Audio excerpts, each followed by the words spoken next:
But whatever we do, and whatever you do, let's count on this. There's going to be opposition anytime that we embrace some kind of a great work. This is what Nehemiah found. Some of you know that biblical hero. We've talked a lot about him before. I'm going to jump into the middle of his book and just give you a little bit of background before we see the opposition that he was facing. So the city of Jerusalem has been judged. It's kind of been destroyed. It's fallen apart. 70 years has gone by where it's just kind of laid there in decay. And Nehemiah comes along and God is sending him and the people. He's saying, go back to Jerusalem. I want you to rebuild the wall. And so Nehemiah goes and the king is great favor with the king. He has all these resources. He goes back and he's like, yes, we're going to do that. It's against incredible odds. But Nehemiah and the people, they begin to build this wall. Why do these ancient cities need a wall? Because they've got to have protection against the other foes that might come against them. But when Nehemiah comes in, there's some enemies in the land who see this as infringing on their political and financial power. They don't want Jerusalem set back up. That's going to take away from them. And so they're opposing this whole thing. Guys that have weird names like Sanballat and Tobiah and Geshem. They keep opposing this whole, they're physically trying to hurt and fight these people. Stop them from rebuilding the wall. Stop them from doing this great thing that God wants done. But Nehemiah and the people, they keep on pushing through. And they get all the way to the end. They've gotten the entire wall up except for the gate. The gate is not up yet. And you're going to see these enemies, they're going to change tactics now. First, they were just attacking the great body of the people, but now they're like, you know what?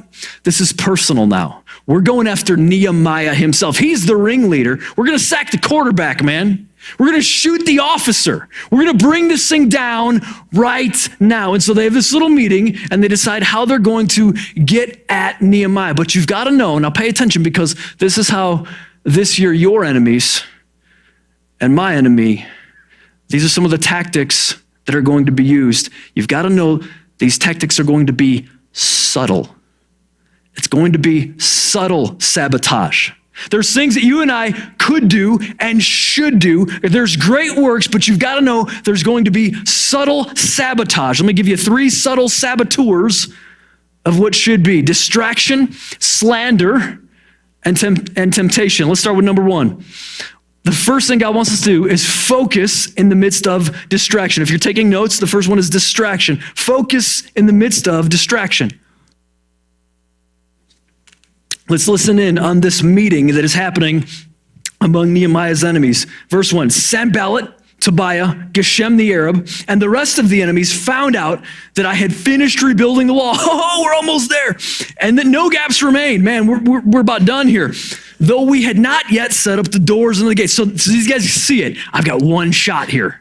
He's almost done, and then it's too late. I'm going to tear down his ability to do this. Verse 2, so Sanballat and Geshem sent a message asking me to meet them in one of the villages in the plain of Ono, but I realized they were plotting to harm me. Just a little tip. If anyone ever wants you to meet them in a place called Oh No, you don't want to do that. That's just not a good named place. You don't want any oh no in your life. But he realized they were plotting to harm me. I believe that's from his prayer life, as we'll see later. That's how he's realizing some of these things. That's what's giving him discernment. Verse 3, so I replied by sending them this message to them. Now check it out. This is so powerful. I'm engaged in a great work, so I can't come. Why should I stop working to come and meet with you? 4 times they sent the same message, and each time I gave the same reply. I love how resilient, how resolute, how immovable this guy Nehemiah is. I like the NLT, but I like the ESV way of saying this a little bit better. It's a little more melodious. The ESV says, I'm doing a great work, and I cannot come down. Let's say that together. We're going to say it 3 times. Are you ready? I'm doing a great work, and I cannot come down. I'm doing a great work, and I cannot come down. I'm doing a great work, and I cannot come down. You see, my friends, you've got great things to do. There's really important things for you to do. There's a reason you're still alive on this planet. God has things for you to do that are very great. Like they're more important than the other things. And you and I have got to respond to every enemy that comes against us and says, why don't you get off track over here? Why don't you get off track over here? Why don't you watch more Phineas and Ferb instead of doing more reading? Why don't you get track over here? Get off track over here. And our response needs to be, no, devil. I'm doing a great work and I cannot come down. You see, my work is from God himself. Listen, Sanballat and Tobiah, I know you've got an agenda for me, but God has got an agenda for me. And by the way, you've been opposing me all of this time. You've been coming against me. And see, Nehemiah's not naive, man. He's not stupid. Some of us, we'd be like, well, maybe it's the Christian thing to do. Maybe I better go to, oh no, and then find out what they need. Oh no, you should not. We need to not be so naive and just say, and just know, no, precious, I know you want to be loving, but there are people that genuinely don't want your good. They want to get you off track. They've got their own agenda for you, not God's agenda, and you and I need to have enough stick-to-itiveness to not go. And they're saying, oh, Nehemiah, we have good intentions toward you. And he says, I must be about my Father's business. The famous catcher, Yogi Berra from the New York Yankees, was known for his trash talking. So he'd get ready to catch, and as soon as a batter stepped up to plate, he'd start talking about their mama. He'd start, talking about how ridiculous they look. He'd start talking about how this isn't going to go very well for them. Well, one day, Hank Aaron walked up to the plate, and he was getting in position, and there goes Yogi Berra again, and he's saying, oh, here comes Hank Aaron. Here he comes. Oh, Hank Aaron, you're holding the bat wrong. You got the writing on the wrong side. What are you doing, man? You're not even holding the bat right. Well, then Hank Aaron cracks it right up over the center field fence. And then he looks at Yogi Berra and says, I didn't come here to read. What was he saying? He's saying, I'm doing a great work. And I can't come down to whatever stupid little chore you want me to do. I'm here to do what I was sent here to do. I'm doing a great work, and I cannot come down. And my friends, you've got to know that as soon as you get zealous about improving your marriage this year, about improving your parenting, about improving your walk with Jesus Christ, whatever goal you're after, whether it's getting out of debt, maybe it's getting that new promotion, whenever you get really lit about that, you're going to get a whole bunch of distractions.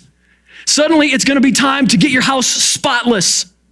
Suddenly, you're going to have all your family members, God bless their hearts, all the ones that really, they want you to go to every little picnic. They want you to be at every little thing. And they don't understand that there's a God in heaven who has a claim on your life. And yes, you want to be with them and enjoy them and be present in the moment, but you don't have time to be going to every little family emergency event that happens. And you need to be able to say, hey, I love you. I'm doing a great work and I cannot come down. Sometimes my friends, sometimes we're just overly influenced. There's people that really their approval is too important to us. And Jesus wants to lovingly pull us apart from needing their approval all the time. For others of us, it's just our little phone notifications. We can't get 3 things done in a row because that phone's going off and trying to tell us something. Others of us, we get these email chains and we actually think we have to respond to those. We think we have to send it to 1,000 friends, otherwise a rock's going to fall on our house from space. And it's just not going to happen. Some of us think we need the perfect plan before we start anything. And what we need to start the day with is just saying, I'm doing a great work and I cannot come down. I don't have time for every little thing. I've only got time for what God's given me. And my friends, I really believe this is the year that God wants to deliver some of us of the fear of man. I mean, precious, I'll just be honest with you. I don't think you can make too much progress as a disciple of Jesus Christ if you're always afraid of what everyone's going to think about what you do. Listen, Jesus is going to call you to do some things that people are going to get mad about, and they're just going to have to get over it because you got to do what your master wants you to do. So what do we need? We need to focus in the midst of distraction, and we need to focus in the midst of slander. So this didn't really work. They tried to get Nehemiah to come down to the plains of Ono, and it didn't work, so they said, I've got a plan. Let's create this false testimony letter And we won't seal it like you normally would a letter in this time. And we'll claim that it's been going around to all the nations, and it's going to slander Nehemiah. It's going to say, unlike what is true, you know, this whole wall business and all that he's doing to help the people, that's not about helping the people. That's about Nehemiah becoming the next king. He's just trying to manipulate this situation. He actually plans on rebelling against Artaxerxes, the king that sent him. Listen to what it says in verse 5. The fifth time, Sanballat's servant came with an open letter in hand. And this is what it said. So it's open because he wants them to think this has been everybody's talking about this. If the damage is already done, Nehemiah, you might as well be discouraged now. There's a rumor among the surrounding nations, and Geshem tells me it's true. I don't know why Geshem's voice gets so much weight here, but it just does. That you and the Jews are planning to rebel. And that is why you're building a wall. According to his reports, you plan to be their king. He also reports that you have appointed prophets in Jerusalem to proclaim about you. So they're just going to go around shouting, look, there's a king in Judah, as if God had said it. You can be very sure that this report will get back to the king. I suggest that you come and talk it over with me. Nehemiah, if you don't come talk to me now, I'm going to be forced to go confirm it to the king and let him know that you really are a rebel. And even though Nehemiah is this great, ferocious man of God, my friends, I want you to know that he's human like us, and that probably hurts, and here's why. You've all been victims at different points of somebody's talking about you. They've said something bad about you, but you know when it's worse is when what they're saying is the exact opposite of what you actually feel. When they're projecting ignoble motives on you. Oh, he just wants to be king. This is all about him. And all you've really got is actually good motives. That's what's the case with Nehemiah. He was sent here by God. He said yes. Because his king was being friendly to him, he let him have all these resources. He sent him with all the stuff that he would ever need. He's been feeding many of the people from his own table. And by the way, he doesn't even stick around when the project is done. He goes back to his new homeland. What are we saying? We're saying Nehemiah is probably feeling, you're painting me in a bad light, saying the exact opposite of what is really true. Nehemiah's heart is right. He's trying to do the right thing for God's glory and for the people of God. And you know, some of us get stuck right here. Maybe, because I don't know, did somebody talk about you? Did somebody project bad motives about you? And then it just gets hard, like you're walking through sludge. Like, well, gosh, if I'd known everyone was going to attack me like this, I never would have stepped up. Don't get stuck. Don't get stuck in the plains of oh no. Don't get stuck in that slanderous little swamp. Listen, if you weren't doing something right, people would leave you alone. But because you're trying to be led by God, because you're trying to get God's agenda done on planet Earth, because there's really important things, really great things that you're supposed to do, not everyone's going to like it, and they're going to say so. So the moment that you start to work on your marriage, now people are like, well, we never see them anymore. I wonder what's wrong with them. They must be so jacked up that they're actually in counseling. No, it's actually because they're wise. That's why they're in counseling. Oh, well, now they're all this church talk, all this Jesus talk. Man, talk about holier than thou. Who needs them? They probably just think they're perfect. They think they're better than everybody. Oh, now they're investing all this time in their kids. I'll tell you what are they, Amish? They're probably jacking their kids up, making them go to church all the time, watch these filtered movies. Who needs that? Now they're spending all this time doing church stuff. What is it? I wanted us to go shooting, and now they're out doing that. My friends, you know, whatever your goal is, you're getting out of debt. That's fine. Why don't you go on the cruise with us in March? Yeah, what are you, Mr. Scrooge? You can't spend a little money, and along it comes slander after slander. Just stop the work. I love Nehemiah's reply. See, if it would have been me, I would have been like, I'm coming to oh no.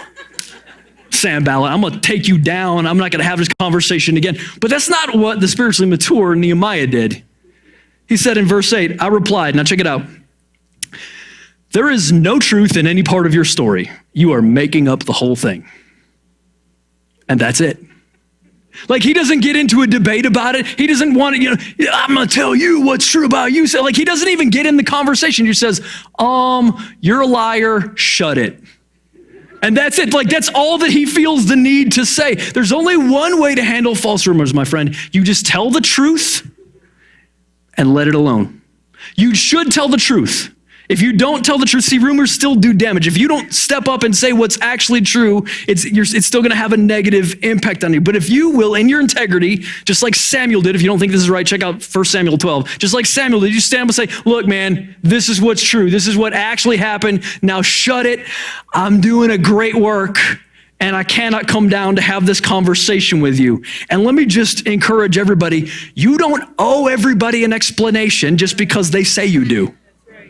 Let me say it again. You don't owe everybody an explanation just because they say you do. Just because you have some random Bible boy 682 on Facebook saying you owe them an explanation about something and they're trolling you, you don't have to answer them.